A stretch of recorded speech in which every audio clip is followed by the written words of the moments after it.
네, 시청자 여러분 안녕하십니까? 좀 더 정확한 중국 경제 이야기 차이나 이코노미 채널 CC입니다. 오늘도 중국경제금융연구소 전병서 소장님 모시고 말씀 나누도록 하겠습니다.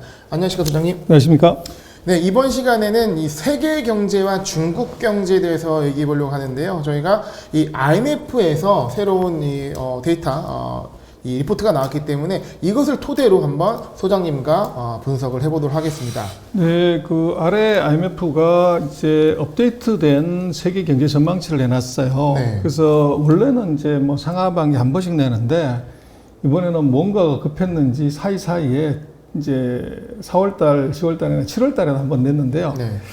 그 IMF가 발표하는 커브 페이지를 한번 보면 네.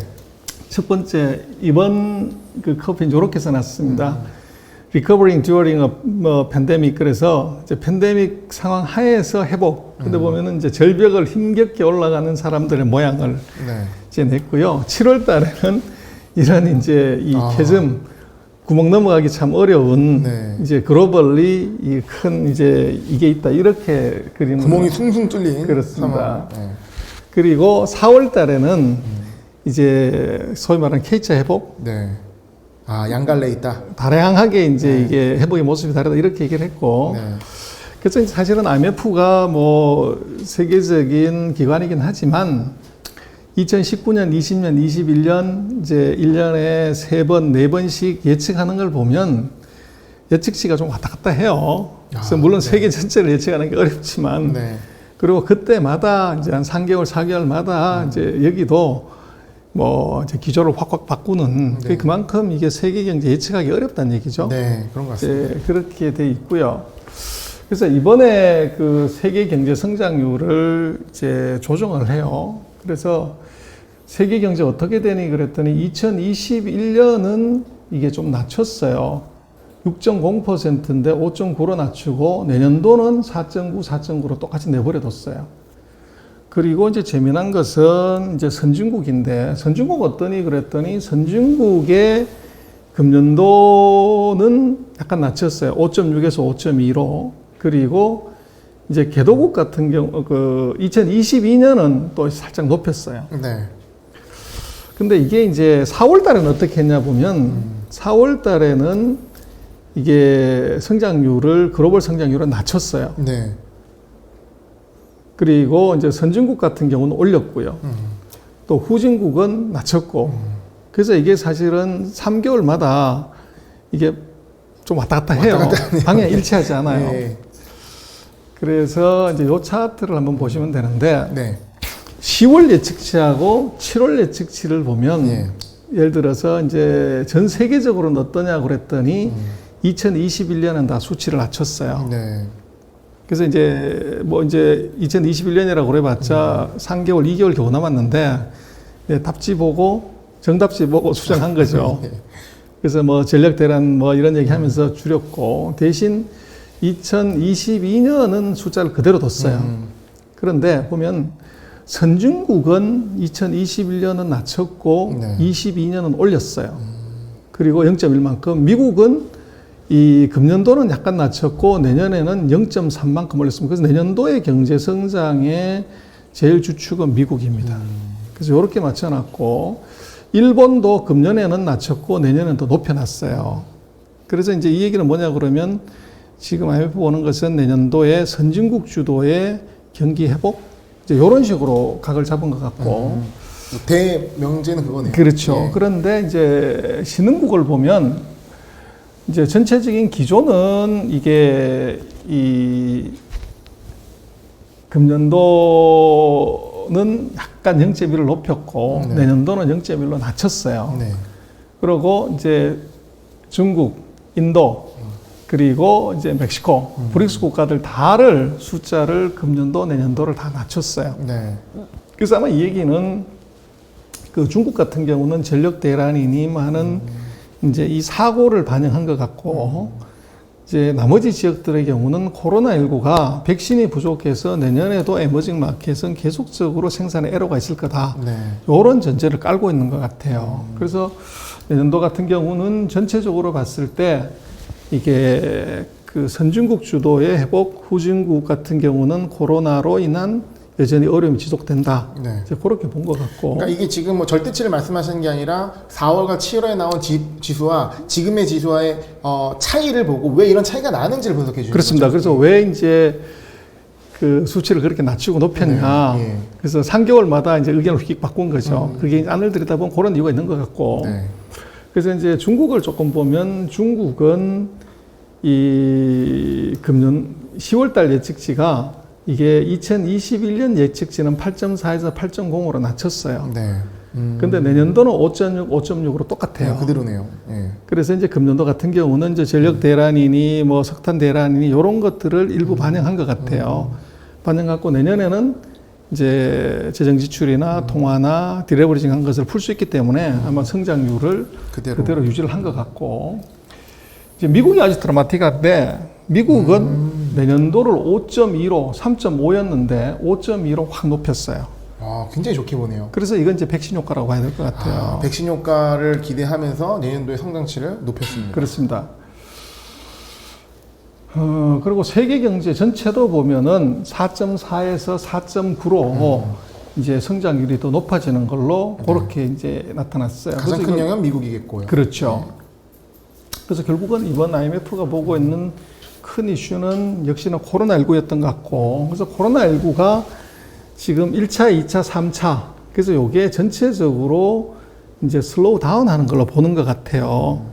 그래서 내년도에는 이제 백신이나 뭐 2차 접종이 다 끝나기 때문에 상대적으로 그 활동의 정상화, 요게 이루어질 것이다. 이제 그렇게 보고 있는 것 같고, 그래서 이제 백신의 이펙트가 먹힌다. 이제 전체적인 예측은 그렇게 본 것 같고요. 두 번째로 보면은 이제 이동 제한, 요것들이 얼마나 풀어지냐 하고, 그 다음에 백신 불평등이 있는데, 후진국이 나쁘다고 본 것은 이제 오른쪽 차트를 보시면, 네. Low Income Developing Countries, 저소득 신흥 국가들이 백신 맞은 게 굉장히 낮아요. 네. 그래서 후진국, 뭐 인도라든지 뭐 멕시코 이런 데들 같은 경우들은 백신을 못 맞아가지고 내년도 경기가 높게 보기 어렵다. 그러니까 지금 최근에 뭐 언론 나오는 것도 글로벌 제약사들이 뭐 자기 배만 불리기 위해서 선진국에만 파는 거 아니냐, 뭐 이런 얘기 많이 나오더라고요. 당연히 그렇겠죠. 네. 그래서 어드밴스드 이코노미스는 선진국의 경우는 지금 백신 접종률이 60% 70%예요. 네. 그러니까 이제 선진국 중심으로 경기 회복한다. 그리고 이제 재정 지출 같은 경우도 보면은 이제 누가 먼저 디레버리징 했냐 그러면 개도국이 먼저 했다는 거죠. 네. 아까 뭐 중국의 케이스를 우리가 지난 시간에 봤습니다만 중국이 먼저 디레버리징을 사실 한 거죠. 그리고 이제 자금 유입한 것도 보면 신흥시장에서 돈이 빠졌었어요. 그래서 연초에로 쭉 빠지다가 이게 9월 달 들어서는 다시 자금이 살짝 늘어납니다. 그래서 소위 말하는 디레버리징을 한 나라에는 돈이 더 들어가는 거죠. 지금 지난 시간에 우리 봤지만 중국이 외국인 자금이 빠진 적이 없잖아요. 네. 다시 들어가고 있다는 거. 네. 그게 좀 특징적이고, 그러나 이번에 이 세계 경기가 회복한다고 하지만 문제는 고용이 없다는 거죠. 그리고 물가가 급등하고 있는 소위 말하는 스태그플레이션의 가능성이 좀 있다고 이제 IMF는 보고 있고, 그리고 이제 공급망 문제는 계속적으로 얘기를 하는 것 같아요. 네. 그래서 지금 상품 가격은 올라갔지만 이걸 실어 나를 수 있는 이제 서플라이 체인상의 문제는 계속 있다 이렇게 보고 있고, 네. 그리고 이제 경상수지 이것은 역시나 미국을 포함한 선진국은 계속적으로 적자를 내고 이제 중국이나 그 중동 국가들은 흑자를 내는 그런 그림으로 보고 있고, 이제 이 특징적인 것은 결국은 경기 회복의 수준 뭐 이런 것들이 결국 인터넷 보급화 관계에 있다. 그렇게 돼서 지금 파란 색깔이 선진국이고 빨간 색깔이 이제 신흥국이고 노란 색깔이 저소득 국가입니다. 네. 그래서 이게 결국은 인터넷이 네. 코로나19를 극복하는 데 가장 중요하고 향후의 경기의 회복에 가장 중요하다 이렇게 보는 것 같고. 그러니까 비대면 상황에서 극복할 수 있는 수단이 그렇습니다. 네. 그리고 이제 말 많은 부동산 문제가 있는데요. 네. 지금 뭐 중국이 부동산 경기가 나빠가지고 헝다가 부도났다 어쩌고 이제 이렇게 그건 엉터리라는 얘기죠. 네. 전 세계적으로 부동산 가격 다 좋습니다.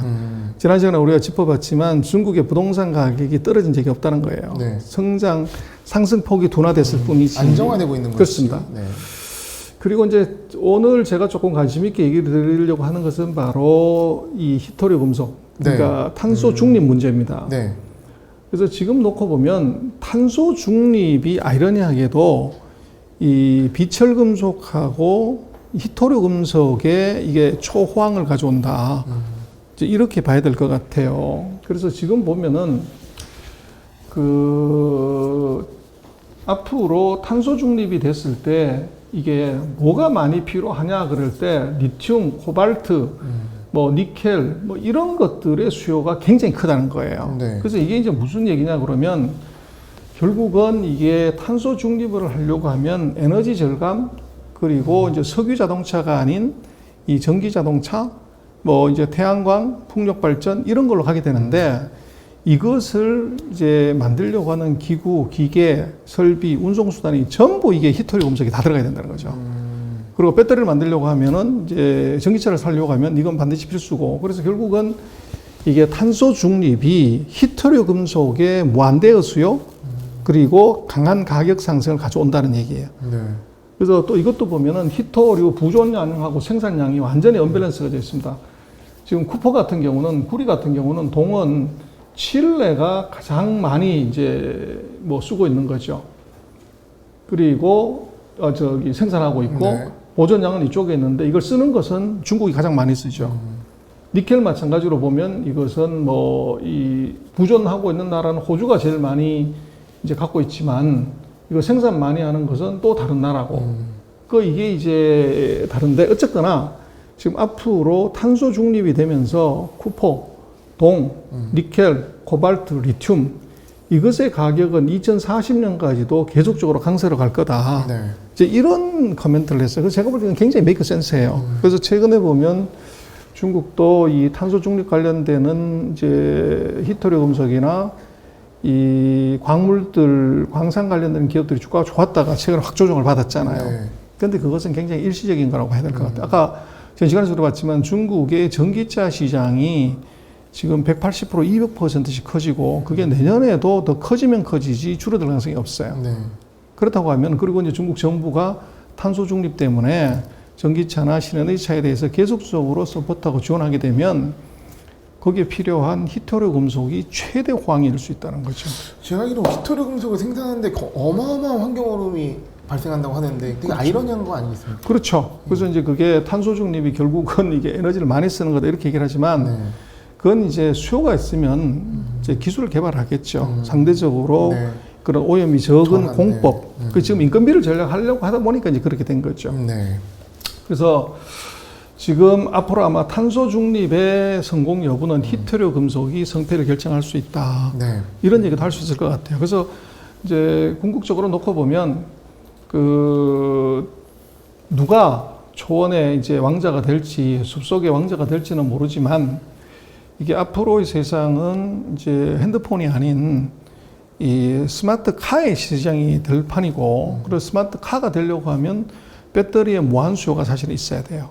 그래서 지금 세계 경기가 회복한다고 해도 그것은 신기술이 회복하는 거라고 하면 바로 그런 신기술이 이제 희토류 금속이나 그런 이제 지금까지 우리가 보지 못했던 그 금속들이 반드시 머스트로 있어야 되기 때문에 이제는 그런 그 희토류 금속에 관한 것들을 너무 주가 측면에서 보지 말고 적어도 앞으로 10년에서 30년의 긴 시간 동안에 이 어떻게 보면 운송수단, 통신수단 뭐 이런 것의 구조 전환의 측면에서 놓고 보면 이것의 가능성, 가격의 상승폭은 굉장히 클 수밖에 없고 그런 것을 이제 누가 더 서플라이 체인상에서 많이 갖고 있냐가 네. 초원의 이제 왕자가 되든지 숲속의 왕자가 될 수 있는 가능성이 큰 거죠. 예전에는 뭐 석유 많이 갖고 있으면 되는데 지금 그게 아니라 이런 희귀 금속들, 뭐 그렇죠. 이런 비철 금속들을 어떻게 관리하고 생산하는지. 그렇죠. 그래서 앞으로도 이제 탄소 중립이 뭐 앞으로 15년, 20년 동안 계속 얘기될 건데 그때마다 이 희토류 금속은 계속적으로 이제 스포트라이트를 받을 수밖에 없다. 네. 그래서 희토류 금속에 대해서는 조금 우리가 네. 다른 관점에서 볼 필요가 있다. 그렇게 얘기를 드릴 수 있을 것 같아요. 네, 최근 나온 IMF의 리포트를 가지고 세계 경제가 어떻게 돌아갈 것인지, 중국 경제의 모습은 어떨 것인지에 대해서 얘기해봤고, 또 더 나아가서 어떤 미래 산업에 대한 또 인사이트도 살펴보는 시간이었습니다. 구독자분, 시청자분들께서도 많은 고민과 머릿속에 이제 아이디어가 떠오르실 텐데요. 같이 고민하면서 좋은 결과를 얻었으면 좋을 것 같습니다. 소장님 오늘 말씀 감사합니다. 네, 고맙습니다.